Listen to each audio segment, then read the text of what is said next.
Hi, this is Arthur Robinson Jr. I am the creator of PowerfulInterviews.com. I am the creator of AudioSecretsTrainingEvent.com. I want to welcome each and every one of you to this phenomenal video. In this interview, you're going to experience life-changing information that you will not find anywhere else. I have secured an incredible interview with a great friend of mine, international speaker, successful businesswoman, the multi-millionaire Danelle Delgado. Danelle Delgado, her website is called lifeintended.org, and she creates her own events in Australia and also in the UK. So in this interview, you're going to hear exclusively how Danelle Delgado says, in order to become successful, you have to model successful people.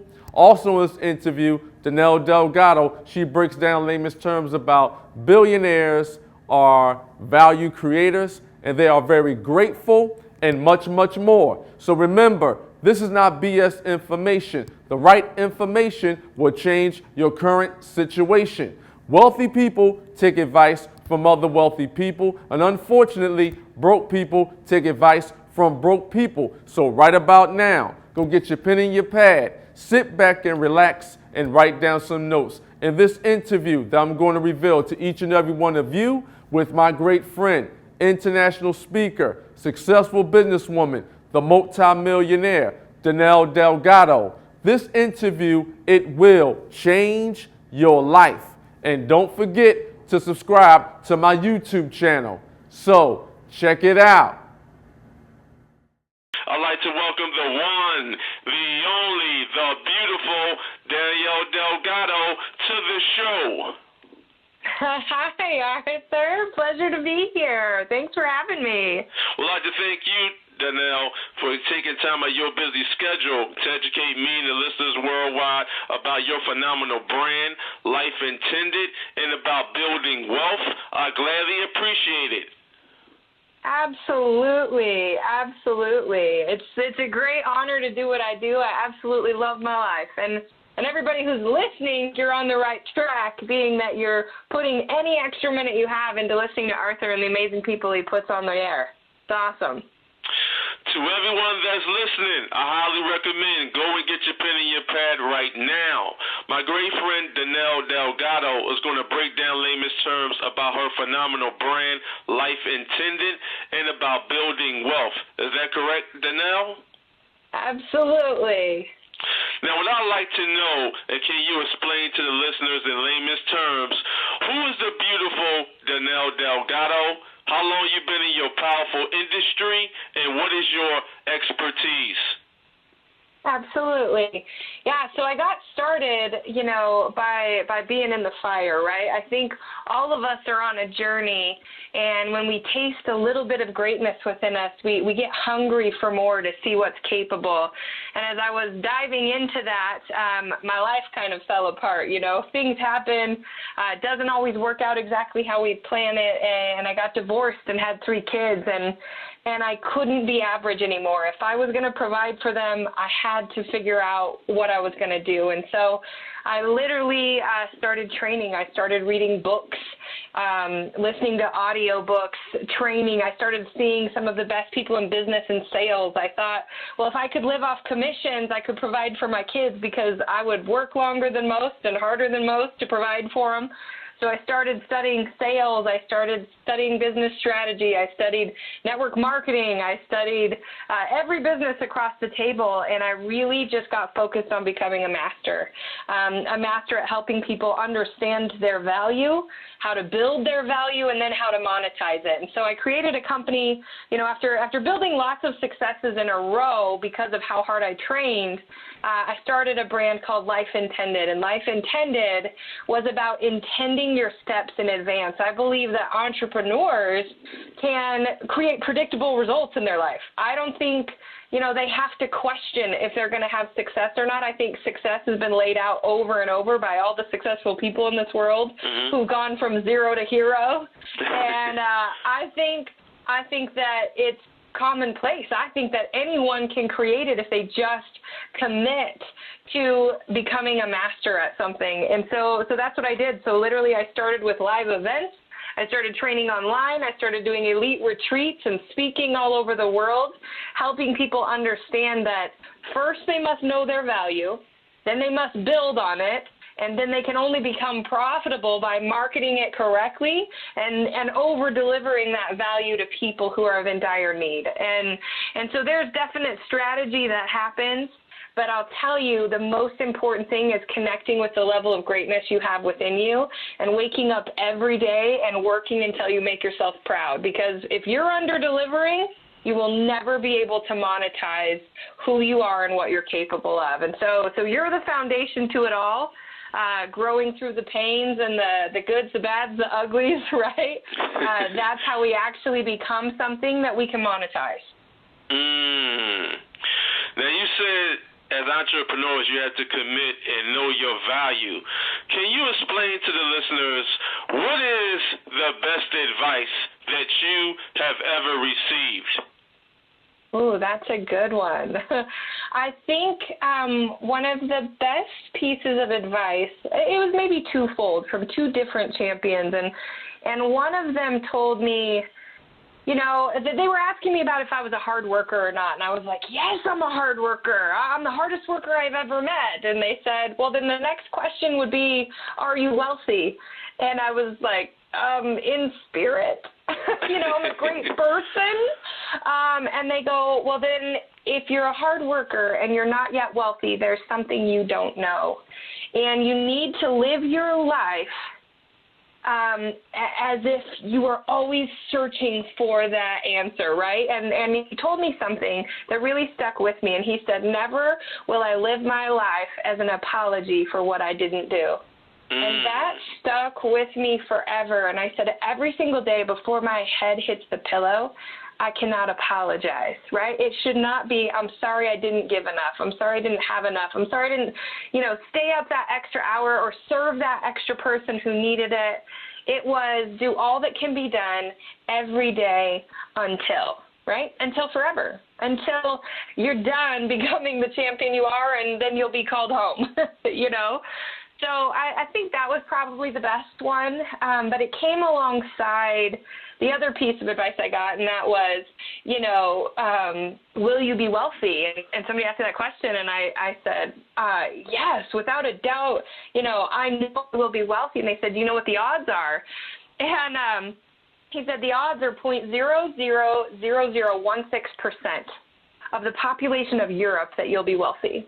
And I was like, wow. And for me, my first gut instinct was, kind of like the Jim Carrey, so you're saying there's a chance, right? There's a chance I could become wealthy. I'd lost everything at this point. And I go, there's a chance.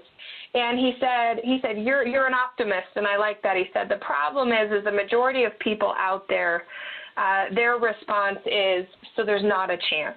So there's like a tiny chance that I will be wealthy. And he said, to all of them, when you live your greatness, they're going to know they're capable because, when we become light, other people get to see the light, right? They get uncomfortable playing small. And really the odds, if the odds of being wealthy put us off, we deserve to be poor.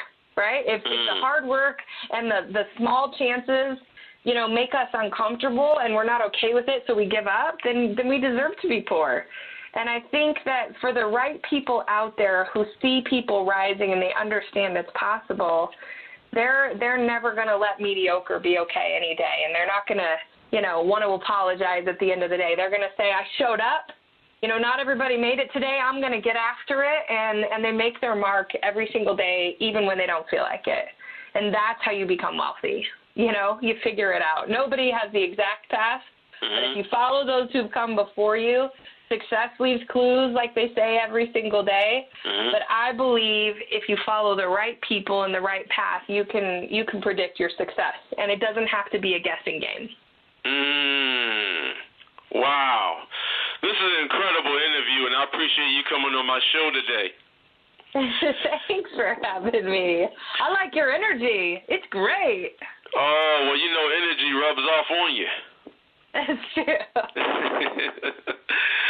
Danelle, let's talk about the word entrepreneur. Now, I know the word entrepreneur comes from entreprendre, And basically, there are two Latin words, and that word was invented in the 15th century in France. And a gentleman by the name of John Baptist invented the word, and 300 years later, the word still exists, which is entrepreneur. So entre means between, and pondre means take. So it means to take lower productivity and increase it to higher productivity. Can you explain to the listeners, how do you increase your productivity in your businesses? Oh, what a great question and definition, right? The word entrepreneur, people get confused.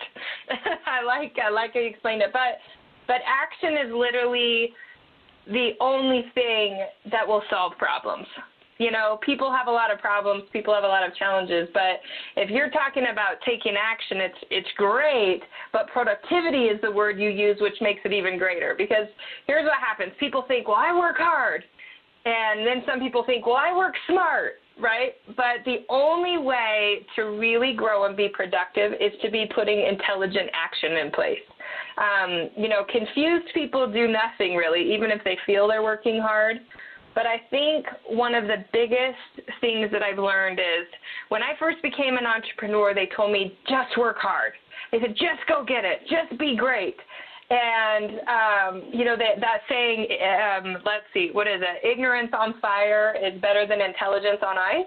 And I said, you know what? That statement scares me. I don't want to be around a lot of ignorant people on fire. Like, I want to be around intelligence on fire. And so if you want to be productive, you study the most productive people there are out there. You read things like The Miracle Morning, and you make your mornings efficient. You're constantly growing. Like when I have free time and free space, I'm listening to those who've gone before me who are more successful. I'm listening to audios and podcasts just like this. I'm listening to radio shows. I'm listening to anything with information from people who are more successful than me, and immediately my productivity changes because being around high-level thinkers, you can't waste time. You'll feel less than mediocre, and it'll just kill you. And so, you know, that's one thing is I master my time every single day. If it doesn't get me closer to my goal, I won't do it. Not even close. Like, you know, I haven't watched TV in 7 years. I don't go out, you know, Friday nights and go socialize. That has nothing to do with my goal. That has nothing to do with me leaving people better than I found them. The only things I do with my time get me closer to my goals. And you know, a lot of people say it's about balance, and I don't think it's about balance. I think it's about priorities. My priorities are my children and the people who train with me and my companies. And so those three things are my goals, and everything else kind of revolves around that. Does that make sense? So if you want to be productive, know your priorities and stick to them. Let nothing sway you from doing anything else. You know, nothing is worth it that isn't aligned with your priorities. Well, I love that word, master your time, and our children are our future benefactors, and I call myself a student of learning. I love feeding my mind with good, productive information, and when I'm driving, I let my driving time become my learning time. Yes. Yep, every day, right? Every day. I actually have it. I have Bluetooth light bulbs in my house, and so when I walk into my bathroom and I flip on the light switch, my Bluetooth comes on and Audible's playing in the bathroom when I get ready in the morning. My kids have it in their room as well, so they get to listen to those things. You know, classical music that it enhances the brain. I have it on when I'm riding. You know, there's always ways. In your car, you know, people are like, I don't have time to grow. I go, you shower, you brush your teeth, right? I go, there's 30 minutes. 30 minutes of personal growth time that most people waste. So it's a habit of what you do every day in your practices to get as much growth as possible. Wow. So bad habits will hold phenomenal people back. Absolutely. Yeah, most often it's not what you're doing, it's what you're not doing, or a habit that you have that you don't realize is keeping you from all your productivity, right? That one thing that you have to do every single day, that one extra coffee at Starbucks that actually takes up all of your time. Just there's something going on that's keeping you from hitting your goal, and you have to either figure out what it is and get rid of it or figure out how to replace it with something productive. So once people like you, respect you, and trust you, that's when their minds are made up and they want to invest in you because you are your brand? Yes. Yeah, brands definitely, people get that confused, right? They think a brand is a logo and colors, and they're so careful. But a brand is not, a brand is not that. A brand is you. A brand is not a campaign, it's a commitment. Right? I am my commitment. I am my brand. And what I do every day speaks louder than any message I could ever share. So your brand is your promise? Yeah, every single day. Yep. It's what I refuse to quit on. Wow. Danelle, explain to the listeners in your own phenomenal way, what do billionaires and millionaires do on a consistent, regular basis that unfortunately broke entrepreneurs just don't do? Yeah, great question, Arthur. I think, number one, first and foremost, they live in gratitude. Positivity is irresistible, but most people can't figure out how to live positivity, and I believe it comes from gratitude. I actually believe in it so much. I don't work with anyone personally unless they've done a gratitude journal for 6 months and an hour of personal development a day for 6 months before I'll even take a phone call from them.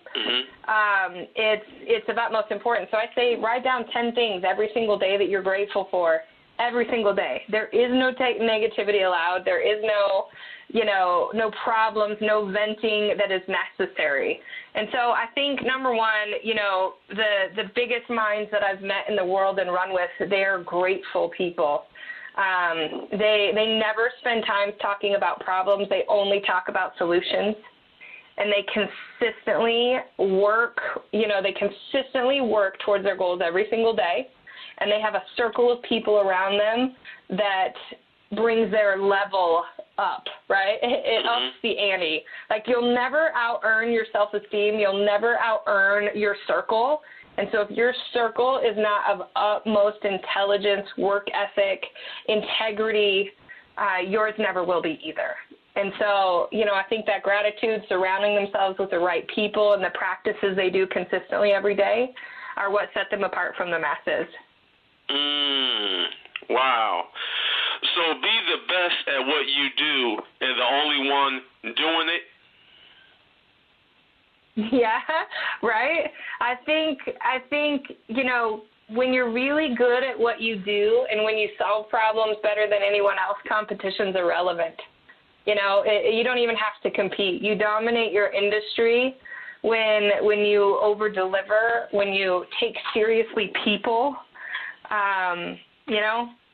Be the best is probably something that you can only compete with yourself on. But if you do it right, there will be no competing, no comparison to what you do. Danelle, explain to the listeners, when you were going into your early 20s, did you always wanted to be a professional speaker and a success strategist, or did you have a different vision for your life in regards to creating your own wealth path? Yeah, very, very interesting question. So my early 20s, I got married. Right? I was 21 years old, out of college. I was a teacher. I taught middle school health and science, believe it or not. I knew nothing about money. I knew nothing about success. I just knew that people listened when I spoke, I just knew that I had an ability to make people connect with a better version of themselves. And I think it was because I always wanted to be something I was proud of.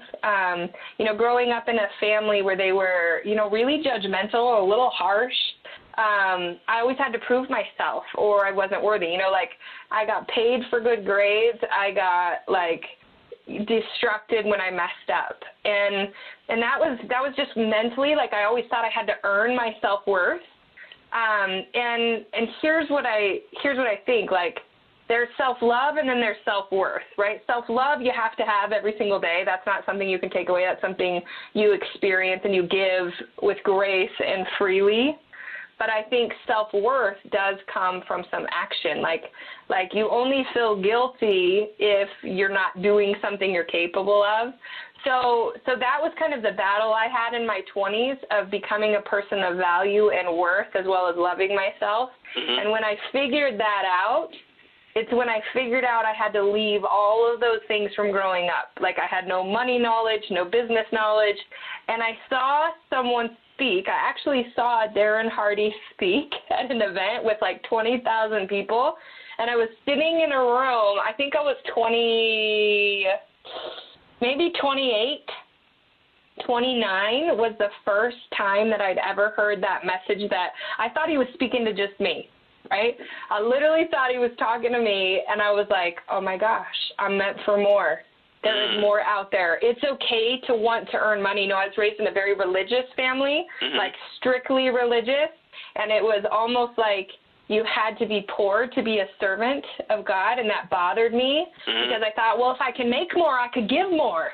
You know, I don't understand this thinking, and so I battled it until I heard Darren Hardy speak, a room of 20,000 people, and I go, I am meant to do more. This is enough. And in the middle of my family falling apart, getting divorced, I go, this is it. This is not my deficit, right? A lot of people look at hard times as their deficit. I actually believe it's your asset. It's what's going to set you apart. And so I just stood up and I started working and I started rising. And you know what's crazy is 7 years later, almost to the date of hearing Darren Hardy speak, he had become one of my friends. He came out to speak at one of my events, and he stood there and told a room of, you know, hundreds of people and said, you know what, I spoke in a room 7 years ago, and Danelle's the only one who did what I said. And look at her now. Look what happened. And so, you know, to me, that's like how does that happen? How does that happen? Well, it's someone who has a taste of success, or they hear a message that speaks to their heart, and they decide that every single day, no matter how old I am, no matter what I have to lose, no matter how afraid I am, I'm going to make my mark on this world, and I'm going to work harder than most, and I'm going to become, you know, intelligently active to win in this life. And that's what happened. But I was like 28 or 29. My early 20s were, I was oblivious to the rest of the world. Like I really was. Yeah. Wow. You are experiencing a life-changing, powerful interview, and you are hearing it first from Arthur Robinson Jr.'s PowerfulInterviews.com. Now, you are breaking down, in layman's terms, powerful business blueprints that people can implement right away. Now, let's talk about the word money. Now, I know money is not value. Money is just a facilitator to do transactions. How would you define money? Oh, what a great question. You know, money is your ability to solve problems, right? How much money you make is really, you know, it defines what kind of an impact you're making. If you want to make more money, make a bigger impact. If you want to make more money, solve more problems. Money is a means to make an impact, in my opinion. I used to be afraid of it. I used to cry for it until I learned that, you know, money doesn't cry for me. Why would I cry for it? It doesn't care. I think money goes where it can be multiplied, and it's the greatest tool to make an impact in this world. And so if you truly want to make an impact, you better learn what to do with money. Like, I laugh at how many people, Arthur, tell me if you agree, like, so many people are like, I want to make more money, I want to make more money, but they never study money. So they have no idea what to do with it if they were to make it. So I go, if money can't trust you, why did it come to you? It's only going to go where it can be multiplied. If you're not out there studying what to do when you make your millions, why would millions come to you? It's not safe with you. And so, that's what I think about money. You want to make a big impact, you better learn what to do with it to make it work for you. And funny enough, it'll start showing up. But money is how you make impact. Wow. You said money is how you make impact. So money is a byproduct of the value that you uncover? Yeah, absolutely. I mean, it's amazing to me how many people think that there's a lack of money. There is no lack of money. There's abundance of money. There always has been. Even in the Depression, there was money. There was money. And money it comes to those who decide to be the value in the world, right? To figure out what the problem is, to solve it, but also to deliver more than people could ever imagine. I don't ever have problems closing sales or convincing people. People are always like, yeah, well, should I give them a discount? And I go, you know what? People never ask me for a discount. And they ask why. I go, well, would you like me to discount how I serve you? Never, right? So the greater value you perform, money is a non-issue, right? Money will come to you the more valuable you become. But I think people get scared about money. So if you study it, you're not scared anymore. And if you work on impact, it starts coming to you no matter what. Well, every entrepreneur and business owner, they need to learn the language of money. And you mentioned that powerful word, sales. So sales is the avenue to more revenue? Yeah, if you haven't studied sales yet, get your reading on. I think, if I could go back and do something huge, let's say I create more value in this world than I can even imagine. My job is to go back and create a school system that trains kids personal development and sales techniques, because, it's not about manipulation. A lot of people think sales is about that, and it's totally not. It's about learning how to move the world in your favor. And I think if our youth could really become people who believed in who they are and believed in mastering their crafts, and they understood sales, they could change this world around. And so, that's literally what Life Intended Round 2 will be all about. And that's taking all of the leaders in this world that I promote and help and serve to go back into the youth of our next generation, like you said, and equip them with the training and sales and personal development that will change the world. Sales is the only it's like growth 101. So sales is the lifeblood to your business? Yeah. Yes, I think, obviously the whole goal is to make impact. I work with a lot of people, and I said, who wants to make more money? Half the room will raise their hands, and then the other half won't because they just want to make a difference. And I'll go, listen, if you want to make a difference, you have to have money. So now that we're straight, who wants to make money? Everyone, right? That's right. But significance is the new success. And so if you want to be significant, you have to understand that nothing will come to you without a sale. We're all convincing people. If you have a friend, you're good at sales. You convince them to be your friend. If you have a spouse, you're good at sales. You naturally, inherently are made to sell, but you learn how to shut it down, first by shutting down your own dreams, believing that lie that they're not worth it or, not valuable. But you have to study what makes people make decisions. Sales is convincing someone to make a decision based on their own best interest, right? That's true sales. You have to help people understand why they need to get started in something, what they have to have, why it's more valuable than where that's at, why it's worth, sacrificing. But if you truly want to be significant, you have to be able to move them to make decisions that are in their best interest, or their life's never going to change. You'll never make an impact. So that's where it all begins.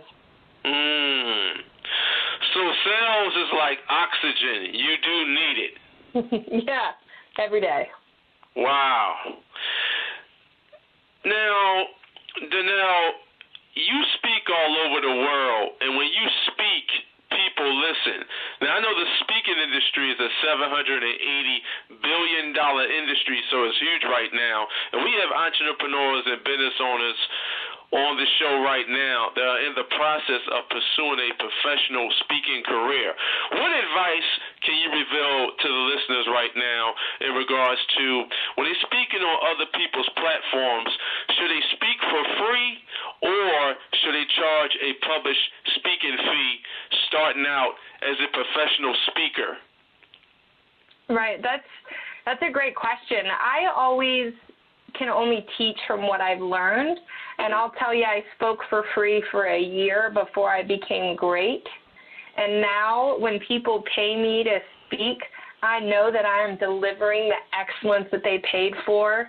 You know, I know that people are going to stand to their feet when I leave the stage, and it is valuable and it is life-altering, but I didn't know that in the beginning, and I believe for me, if I want to stand up and be in my integrity, you know, first I learn, then I serve, then I earn, right? Mm-hmm. So I think there's a level of learning. You don't just wake up and become wow, I instantly was a great speaker.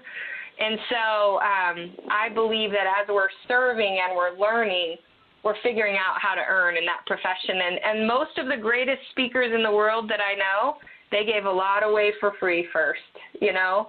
I believe when you bless others, you're blessed in return. And so, yeah, I suggest people who are new in the industry, get out there, speak in front of as many people as possible. If you have a product that you can sell at the end of it, it's going to help you earn a little bit while you're learning. You know, if you have a course or something like that you can sell in the meantime to earn your way up, great. But the big speaking gigs and the big dollars come to the best speakers, and you can only become great by doing 100 speaking gigs first. Practice makes permanent, and you have to learn how to impact an audience. You know, you have to get educated. You said practice makes permanent. Now, when you are delivering a phenomenal speech to a raving audience, and after you deliver that speech, people go to the back of the room to rush your product table. Should entrepreneurs and business owners create a high-tier product and a low-tier product so that way you won't give the audience to do any type of cafeteria selling? Right. I do have a little strategy that I always say. It's the buffet is what most people offer. I like to offer fine dining. A lot of people like to, offer everything so that they can hit every single person in the audience. Some of this, some of this, some of this, and I think people don't like buffets. I think you have to add value, build trust, and then they earn their way up your funnel. There's some business strategy in funnels and that kind of thing, but literally you typically have a lower level product to invite them in to trust you and know that you're going to over deliver. Mm-hmm. Then once they're in your system, and you can work them up your funnel for more expensive things that will serve them better, that they'll be prepared more for. You want them to taste just like a fine dining, right? You want them to taste the first course and build their way up, and by the end it's an amazing experience and they can't help but refer you. That's how your business should look. So yes, you have to have something to sell, but create something that is so valuable to people they would never leave. That's the goal. Yeah. Wow. Danelle, let's talk about delegation. Now, I know the minimum wage of a millionaire is around $524 an hour. So I always tell my listeners, what can you delegate for $524 an hour? Or what can you delegate that is within your current budget? How important it is for entrepreneurs to delegate tasks out? Oh, absolutely. That'll increase your productivity like crazy, right? Mm-hmm. When you get to a point where something that you do is costing you more than you could make if you were to do something else, mm-hmm. You've got to pay for it, right? So, you have to learn where your skill set is, and sometimes you have to do the things you don't like because you're best at them and you can't pay someone to do that part. But a lot of times people just hesitate because they're not in a position where it's comfortable to hire someone and delegate a position. I always tell people, I go, listen, you have to start before you're ready. I hired my assistant before I was ready, and it scared me so bad I had to go earn more. Right? Wow. Like, so do the things that are, you know, I call it calculated risk, not crazy risk. Calculate your risk. Like, you know, listen, what could I do if I filled this space with somebody else? Like, I don't need to do my email list. I don't need to do my own videos. Like, there are experts who are great at that, who spend a little bit of time on them, and I can pay them and I can be earning over here. So, you know, what tasks do you do that don't make you money? Those should be outsourced, and you should be creating consistent cash flow and never, like, cash is king. So you can't kill that cash flow, but you can figure out how to advance it. And what's funny is I was afraid to bring my assistant on, and what happened is she created a whole, because of her excellence, she created a whole nother line of cash flow for me that I never would have found if I would have waited till I was ready for her. You know, she earned her own salary. Wow. Well, I love videos, audios, books. I love email marketing because all of these are delivery systems. Mm-hmm. Now, Danelle, you basically do events in Australia, you do events in the UK, you do events in Italy, and you have a phenomenal following. From your own experience, can you explain to the listeners what mistakes are you seeing that entrepreneurs and seminar leaders are making when they are delivering their own value to their audience? I think a lot of times